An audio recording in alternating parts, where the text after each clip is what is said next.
Donc étape 1, on reçoit des trucs du formulaire. Donc j'ouvre la page Play en anglais. Hop.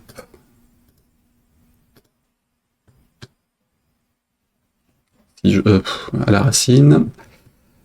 Play, tu es là. Mon formulaire, il est tout en bas.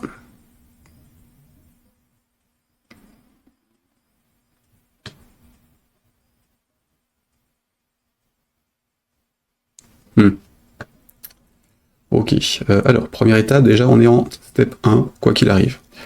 On récupère celui de la session. S'il n'est pas dans la session, on prend un. Donc, d'ailleurs c'est le seul endroit où j'ai touché à la session pour l'instant. Et finalement, c'est le seul endroit où j'en ai réellement besoin.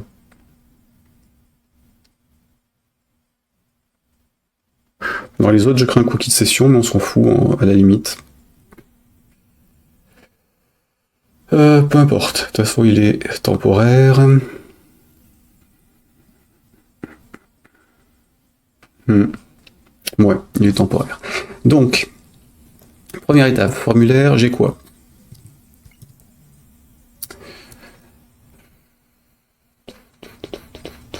Ici. Nom, prénom, donc name, fname, last name, city, country et l'email.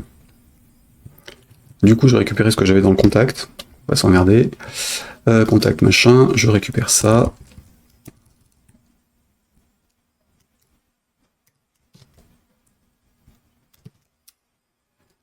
Ici. Donc étape 1. On est là. D'ailleurs, si on n'a pas le poste, de toute façon...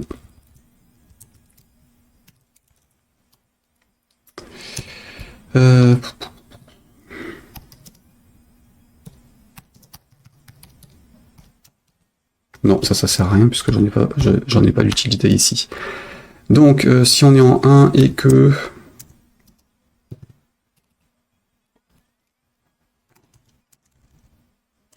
Et j'ai des paramètres, donc on peut rajouter ça, même si ça sert à rien. Au moins, c'est clair, il n'y a que celui-là qui m'intéresse. Donc, et que i7...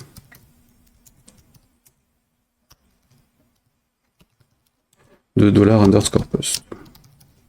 Même si on a vu tout à l'heure qu'il était créé quoi qu'il arrive. Donc j'ai bien un truc avec des paramètres. First name, last name, j'ai normalement le city et le country.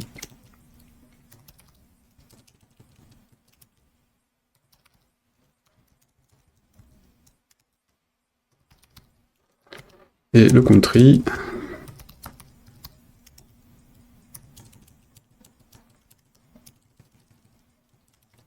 Plutôt la country parce que c'est une variable.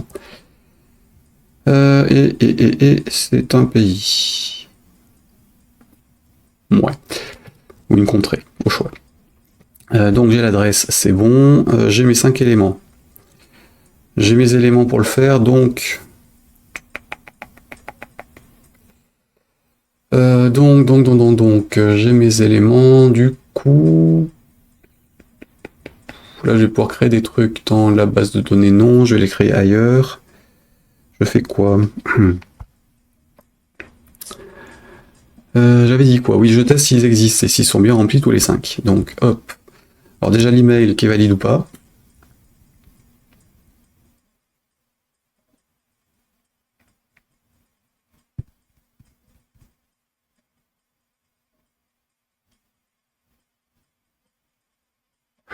L'erreur email qui prend pas le truc, il faudrait que je la redirige ailleurs.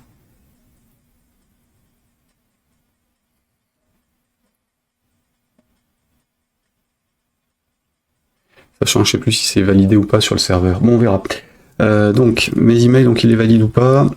S'il y a une erreur sur l'adresse email, elle dégage. Ensuite, le message n'existe pas dans ce cas-là. Alors, j'ai quelque chose dans le contact. Nom, prénom et les autres champs. Donc, il me faut email, 1, 2, tac. 1, 2, il me faut les deux autres. Donc ça, city, country.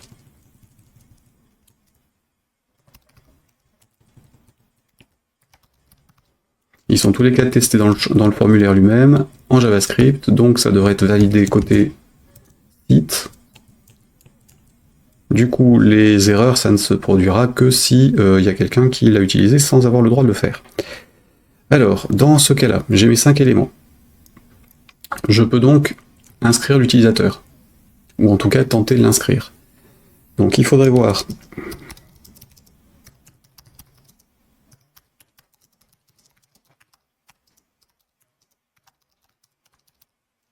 faudrait que je rajoute les IP aussi d'ailleurs.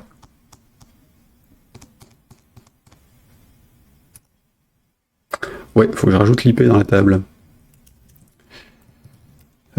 Ici. IP timestamp. Enfin, j'ai déjà la date et heure. Donc l'IP.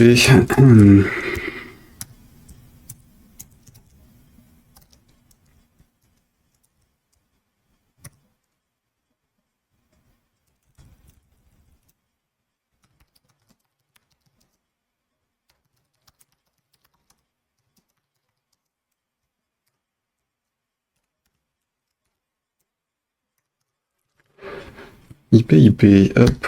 Sinon, on risque d'être emmerdé à un moment ou à un autre. Faut que je puisse vérifier d'où ça vient pour virer les automates. Tac, tac, tac, donc localhost ici. Je sais pas pourquoi je l'ai oublié. On va toujours mettre l'adresse IP dans les trucs d'inscription et autres. Toujours. Exporter, requête SQL.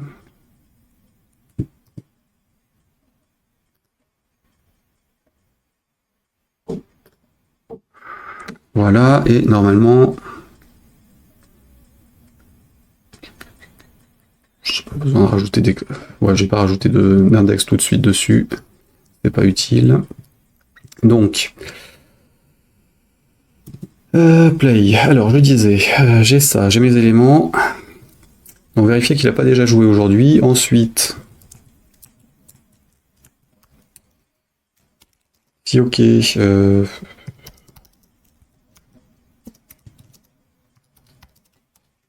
Step 5 ou 4.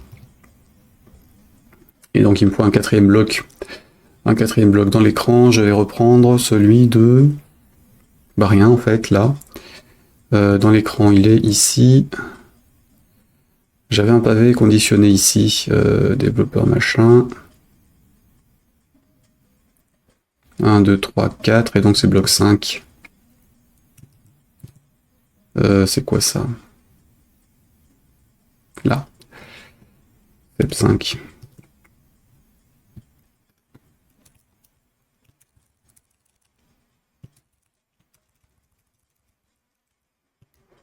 CTRL D 2 fois. Hip. Non. Ah.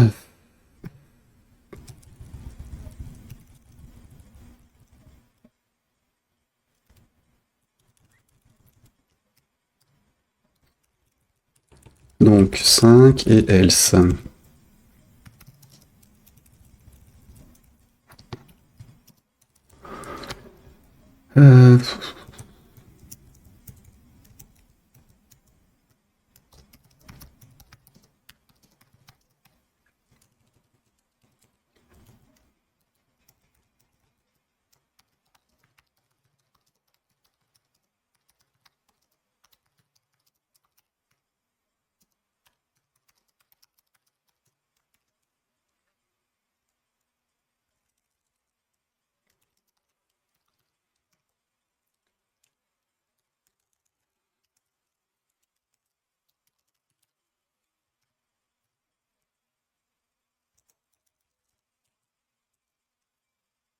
Ouais. De toute façon, on est sur les horaires européens, et a priori, il n'y a que des Européens qui vont jouer. Donc, étape 5, s'il a déjà joué. Ensuite, si c'est bon, je l'inscris. Donc, déjà, pour faire ça, il faut que je teste. Savoir si j'ai déjà l'email avec la date du jour dans la base. Donc, j'ai besoin de la base de données qui est connectée toute seule en haut, et donc j'ai un $SQL à faire qui est égal à $db query. Pardon, pas query, prépare de ça, et donc ma requête c'est select étoile from participation where email égale 2.e and date égale 2.d. En espérant que date passe là-dessus et que je sois pas obligé de l'encapsuler parce que j'ai fait la bêtise de garder le truc, enfin de garder mettre date alors que c'est un mot-clé réservé. Query, donc non c'est pas ça, c'est execute, on a dit, avec un vrai, tac et tac. Le tableau c'est donc $2.e qui donne $email et date qui est en fait date hier 11D. If false différent de $SQL fetch, me fiche de savoir comment il le récupère. D'ailleurs, on va juste récupérer code. Tac, donc si je fais fetch, donc là on a dit il existe, donc step 5.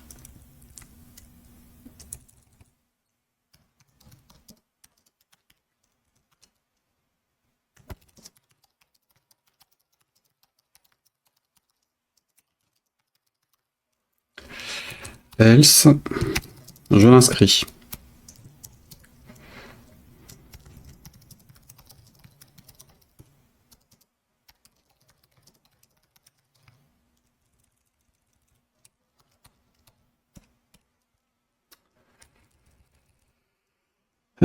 Donc je l'inscris. Alors ça veut dire, première chose, je stocke les informations qu'il a dans un fichier temporaire quelque part, et du coup je me crée un dossier temporaire pour stocker ces trucs-là.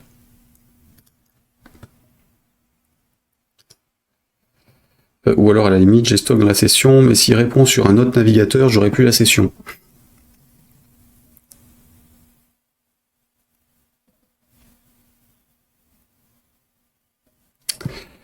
Donc, donc je disais, il aurait plus la session.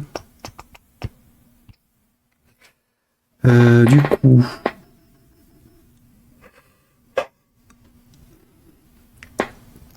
il faut pas que je me base sur le step de la session pour la deuxième étape.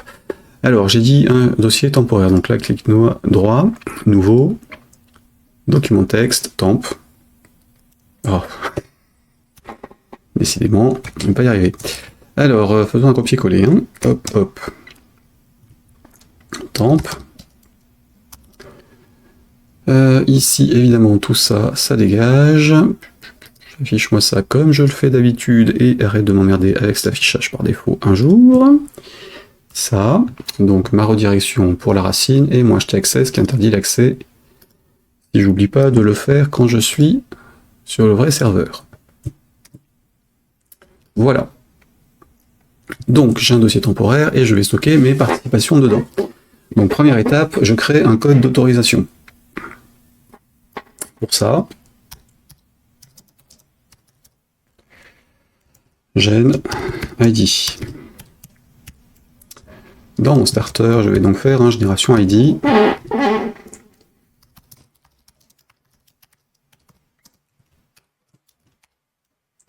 J'arrête avec ces raccourcis clavier, je me trompe à chaque fois. Hop, et donc mon résulte.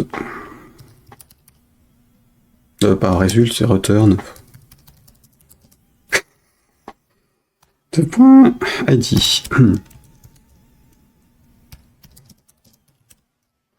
Voilà, alors ça évidemment je l'ai partout. Donc je vais pas m'embêter, je vais récupérer un des codes qui fait un truc comme ça. Sauf que je l'ai partout, mais pas forcément partout. Oui, si. Dans l'autorisation, les 2FA et autres que j'avais fait. Passwordless au hôte, ça doit être celui-là. User 2FA login pass, non. Ça doit être celui-là qui a envoyé un code d'accès systématique.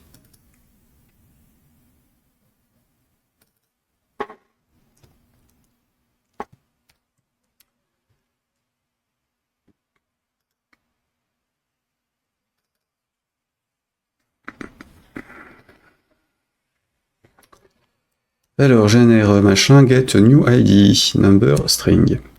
On va récupérer ces trucs-là. Partie des choses qu'il faudra que je mette sur le blog, un de ces quatre. Ça c'est bon. Je suis ici. Hop.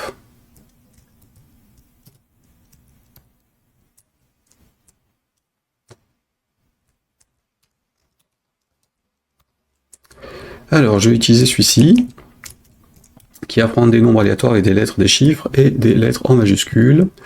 Et je vais en générer un sur 50.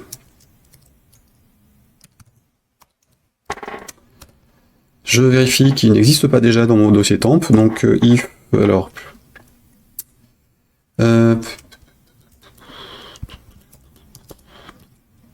fonction get temp file name avec le ID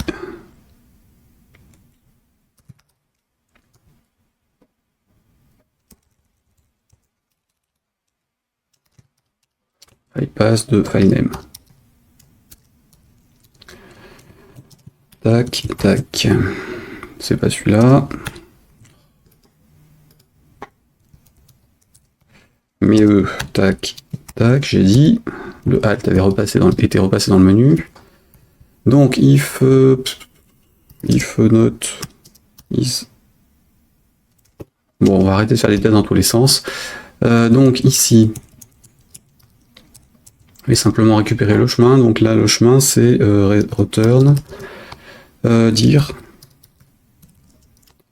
point. Je suis dans le sous-dossier inc. Donc ça point slash temp slash point dollar file name.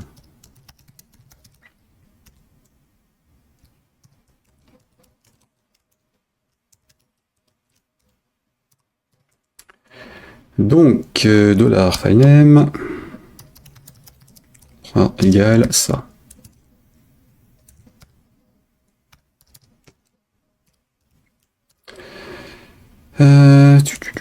On va faire un do.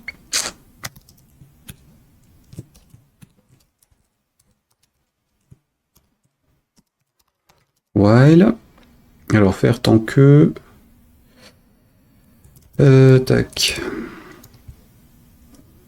File existe. De file name.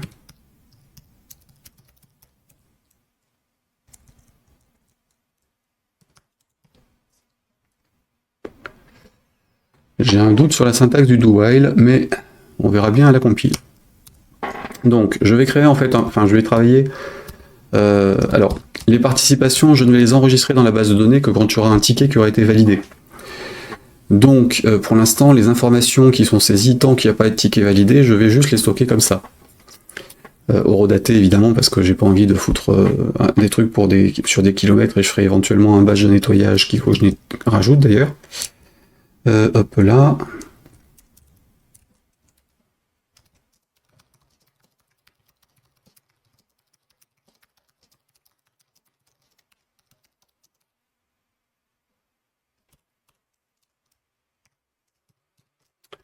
Parce qu'il ne faut pas non plus que ça remplisse tous les disques durs. Donc, on lance le process. Donc je fais mon truc avec des générations aléatoires de nombres, et puis, enfin d'identifiants, et puis il existe ou il n'existe pas. S'il n'existe pas, je peux passer à la suite. Donc j'ai un nom de fichier qui n'existe pas encore, en espérant qu'il n'y ait pas un autre qui revienne récupérer le même, mais bon, la probabilité est quand même assez limite. Ça devrait passer, et derrière, on va faire le traitement qui vaut avec. Donc il n'existe pas, du coup je peux stocker en JSON mes infos. Donc là, et tant qu'à faire, je vais le faire ici, donc file root contains de file name, virgule, mon texte, donc c'est JSON en code, de participation.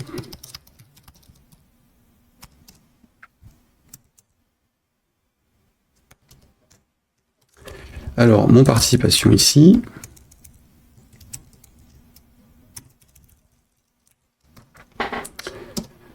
est un JSON, donc c'est du texte, en fait, ce sera un objet. Je sais plus s'il faut les parenthèses. Ce sera un truc de base. Donc ici, participation. On va faire un tableau, on va pas s'emmerder. Arrête de faire des classes, Patrick, ça sert à rien. Donc là, hop. Et donc, on a dit... j'ai 4 champs, donc first name.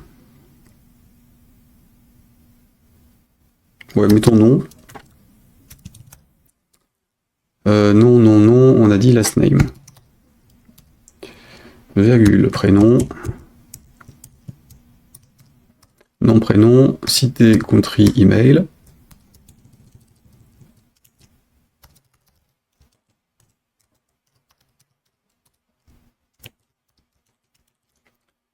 Ville.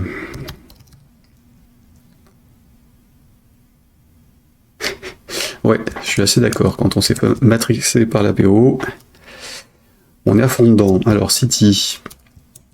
Enfin, matrixer, je suis pas sûr que ce soit le bon terme non plus. On n'est pas d'accord aujourd'hui. Hein. Mais c'est vrai qu'à force de faire l'APO, on a tendance à vouloir en faire partout. Voilà, c'était limite, c'était juste un objet, c'était même pas une classe, mais quand même. Alors, hop, j'ai évidemment besoin de l'email pour vérifier les informations qui seront renvoyées si quelqu'un clique sur le truc.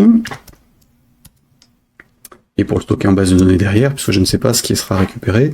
Donc mon nom, prénom, ville, pays, email. J'ai besoin de l'ID qui sera stocké pour pouvoir le comparer à ce qui arrive en paramètres. Puisque j'envoie un mail avec les infos. Donc c'est plutôt token. Et tant qu'à faire, on va dire token, et je vais le générer après, du coup. Donc le token, il sera après, quand il sera généré. Alors au-dessus, j'ai pas la possibilité de mettre quoi que ce soit d'autre, si ce n'est l'adresse IP.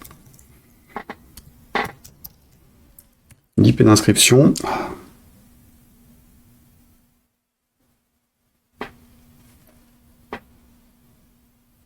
Qui dans l'absolu...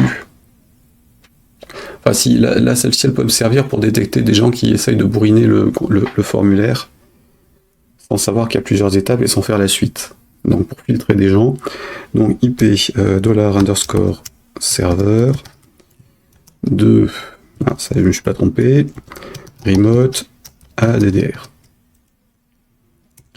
Et la date et l'heure évidemment, donc le timestamp.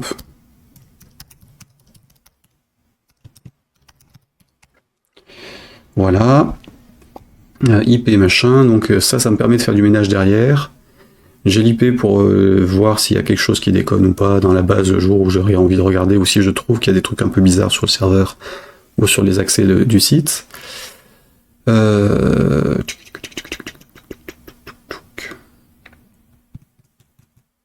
Et ça c'est bon, donc c'est ce que j'ai au début. Ensuite je génère mon truc pour stocker les informations. Je peux le stocker, donc je stocke dans la participation, si j'arrive à l'écrire, mon token.